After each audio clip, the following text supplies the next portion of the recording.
Hello students, so welcome back to my channel again. So students, आज हम इस class में बात करने वाले हैं difference between partnership and LLP के बारे में। ओके हमने एलएलपी का नेचर और उसका इंट्रोडक्शन देखा था नेक्स्ट से लास्ट क्लास में। सो आज हम देखेंगे कि इन दोनों में डिफरेंस क्या होता है। Okay so let's start. So first point is applicable law. भाई आप अच्छे से जानते हैं कि हम जब ऑर्डिनरी पार्टनरशिप करते हैं, ओके, तो उसमें कौन सा एक्ट होता है, किस एक्ट के अंडर में हम करते हैं? Indian partnership act 1932, that is this. Okay so इसके जितने भी लॉज हैं आपके, वो ही लॉज किस में एप्लीकेबल होंगे? ऑर्डिनरी पार्टनरशिप में। बट एलएलपी एक्ट किसके अंडर में आया है? एलएलपी एक्ट 2008 के अंडर में एलएलपी पार्टनरशिप्स होती है।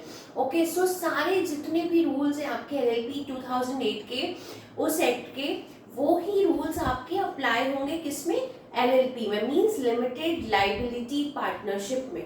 ओके जहां पे हर पार्टनर की लाइबिलिटी जो है वो लिमिटेड होती है। Okay now second point is registration. अब भाई यहाँ पे आपका registration is optional. Okay suppose जैसे आप पार्टनरशिप डीड रिटर्न में बनाते हैं, पार्टनरशिप में आप ओरल एग्रीमेंट भी कर सकते हैं एंड रिटर्न भी करते हैं। तो जब भी आप रिटर्न एग्रीमेंट करते हैं, ओके, तो वो एक बार सारे पार्टनर्स के कंसेंट से साइन भी की जाती है ताकि कोई भी पार्टनर बाद में डिनाई नहीं कर पाए जो भी आपने उसमें टर्म्स एंड कंडीशंस लिखी हुई है डीड में।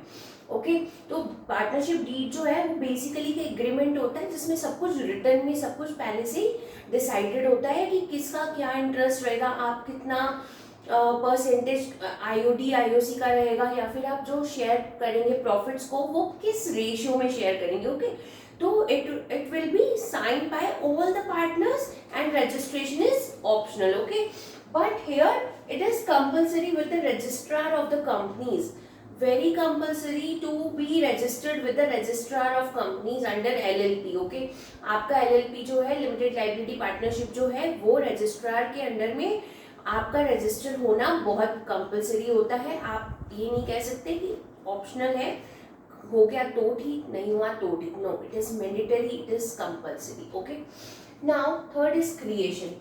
भाई अब ये हम लोग कैसे क्रिएट करते हैं? किसी अग्रीमेंट पे साइन करके या फिर ओरली अग्रीमेंट करके, तो एग्रीमेंट से ही क्रिएट हो जाती है। But this is created by law. ये लॉ के अंडर में ही क्रिएट होती है बिकॉज आप इसको प्रॉपरली रजिस्टर करते हैं अपनी फर्म को, ओके पार्टनरशिप फर्म को, तो ये बाय लॉ क्रिएट होती है। Now fourth is body corporate. अब भाई बॉडी कॉर्पोरेट क्या है? मैंने आपको बताया था कि जो भी आपकी पार्टनरशिप फर्म रजिस्टर्ड होती है अंडर पार्टनरशिप एक्ट, ओके, तो वो क्या बन जाती है? आपकी बॉडी कॉर्पोरेट बन जाती है। ठीक है तो ये जो है can not become a partner, वो आपकी यहाँ पे आपका रजिस्टर्ड हो ना हो, ओके, तो ये पार्टनर नहीं बन सकती, but here can become it's partner. Okay I hope this is clear. Now fifth is separate legal entity. अब सेपरेट लीगल एंटिटी क्या होता है कि मेरी जो आइडेंटिटी है और जो मेरे बिजनेस की आइडेंटिटी है वो अगर सेपरेट हुई तो मैं क्या बोलूंगी? We both have separate legal entity. भाई Divya ma'am is different and if Divya ma'am is running any business, so that business will have different identity from me. Okay उसके अकाउंट्स, उसकी सारी जो चीजें होंगी वो उसके ही नाम पे बनेंगी, मेरे नाम पे नहीं बनेगा कुछ भी। ओके तो here it is not a separate legal entity. Partnership firm में आपका जो अकाउंटिंग लीगल व्यू पॉइंट होता है उसमें तो आप सेपरेट लीगल एंटिटी पे होते हैं, बट अगर आपका लीगल व्यू पॉइंट से देखा जाए मींस, तो आपका पार्टनर्स का और जो फर्म है उसकी कोई सेपरेट लीगल एंटिटी नहीं होती है। बिकॉज अगर suppose in future if you are not capable to pay any debts, okay, कभी भी आप कोई ऐसे डेब्ट्स या लोन्स चुकाने के केपेबल नहीं रहेंगे, तो बैंक कहाँ आएगी? सीधा आपके पर्सनल एसेट्स पे क्लेम करती है।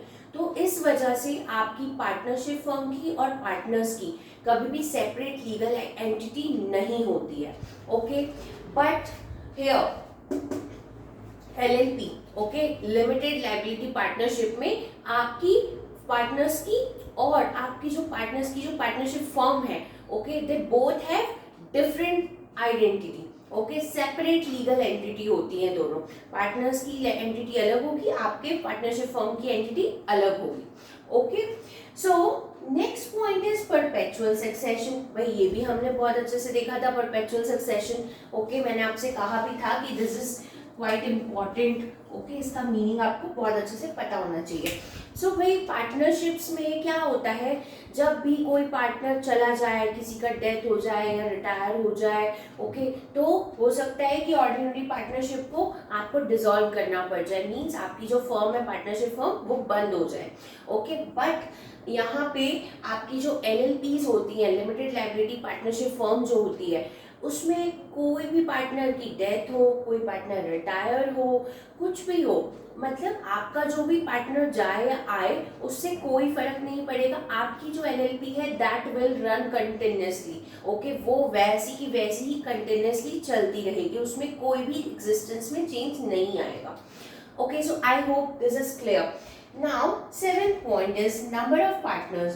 अब भाई यहाँ पे मिनिमम 2 तो आपका होना ही चाहिए, कहीं भी हो, चाहे आपकी ऑर्डिनरी पार्टनरशिप हो या फिर आपकी LLP हो।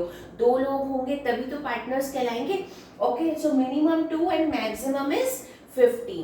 बट हेयर LLP में क्या होता है, minimum 2 and maximum is no limit. Okay, कोई लिमिट नहीं है, कितने भी पार्टनर्स फर्म को ज्वाइन कर सकते हैं। Okay, now point number 8, ownership of assets. So अब यहाँ पे देखिए, firm can not own any asset. Okay, मतलब आपके जितने भी असेट्स हैं, अब आपकी और पार्टनरशिप फर्म की कोई सेपरेट एंटिटी तो है नहीं, तो जितने भी जो आपके फर्म के असेट्स हैं वो आपके ही हुए। ओके, कि सपोज आपने किसी एक असेट को मॉर्टगेज पे देकर के, गिरवी देकर के बैंक से लोन उठाया। ओके, बट हुआ क्या, आप वो लोन उसे पे बैक ही नहीं कर पाए बैंक को। ओके, तो अब बैंक क्या करेगी, आपके पर्सनल असेट्स पे क्लेम करेगी। ओके, तो भाई ये क्योंकि आप अपने ही असेट्स को, गिरवी थे आपके असेट्स, मॉर्टगेज पे दे रखे थे, आप नहीं छुड़ा पाए, तो वो आपके ही असेट्स पे क्लेम कर रही है। तो इसका मतलब ये हुआ कि जितने भी जो असेट्स हैं फर्म के, ओके, वो फर्म ओन नहीं कर रही है, आपके हैं, वो आप ओन कर रहे हैं, मींस पार्टनर्स ओन कर रहे हैं। ओके, आई होप कि यहाँ पे आपको बहुत क्लैरिटी से समझ आ रहा है। और यहाँ पे हम LLP के बारे में देखेंगे। LLP as an independent entity. Okay, वो एक इंडिपेंडेंट एंटिटी है, उसका और पार्टनर्स का जो एंटिटी है वो सेपरेट है। ओके, दोनों एक अलग अलग आइडेंटिटी लेकर के चलते हैं। तो as an independent entity can own assets, उसके खुद के असेट्स होंगे वो, ठीक है। अगर हम उसका कोई असेट LLP का ले रहे हैं तो वो उसी का कहलाएगा, it will not belong to any partner. Okay, now this is the last and most important point, liability. Okay, so भाई यहाँ पे आपकी जो भी लाइबिलिटी होती है वो पार्टनरशिप में, आपकी पार्टनरशिप में लाइबिलिटी कैसी होगी, अनलिमिटेड। अभी सेम पॉइंट वही हुआ कि आपकी और फर्म की एंटिटी डिफरेंट है, तो अनलिमिटेड लाइबिलिटी है, मींस आपको अगर डेब्ट नहीं भी चुका पा रहे, आप कोई लोन पे बैक नहीं कर पा रहे, तो आपको अपने असेट्स को बेच करके भी वो लोन पे बैक करना पड़ेगा। इसका मतलब होता है अनलिमिटेड लाइबिलिटी। चीजें आपके पर्सनल असेट्स पे भी जा सकती हैं। ओके, बट हेयर यहाँ पे आप जितना भी LLP में कंट्रीब्यूट करते हैं ना पार्टनर्स, तो only up to that extent you are responsible. Okay, तो वहीं तक आप रिस्पॉन्सिबल होंगे। सपोज कि आपने पार्टनरशिप फर्म में अपना LLP में कैपिटल लगाया 5 लाख, तो भाई अगर आपका 5 लाख का जो एक अमाउंट है, ओनली तभी तक की आपकी एक लिमिटेड वो रहेगी लाइबिलिटी। ओके, उसके बाद अगर कुछ भी होता है तो वो आपके पर्सनल एसेट्स पे क्लेम नहीं होता। सो लिमिटेड होती है यहाँ पे, और पार्टनरशिप में कैसी होती है, unlimited. So I hope this difference is clear to everyone. So अगर आपको फिर भी कोई इशू है, कोई प्रॉब्लम है, तो you can ask me in the comment section. और हाँ, अगर आपको वीडियो अच्छा लगा है तो don't forget to like, share and subscribe to get more videos. Okay, so thank you for watching.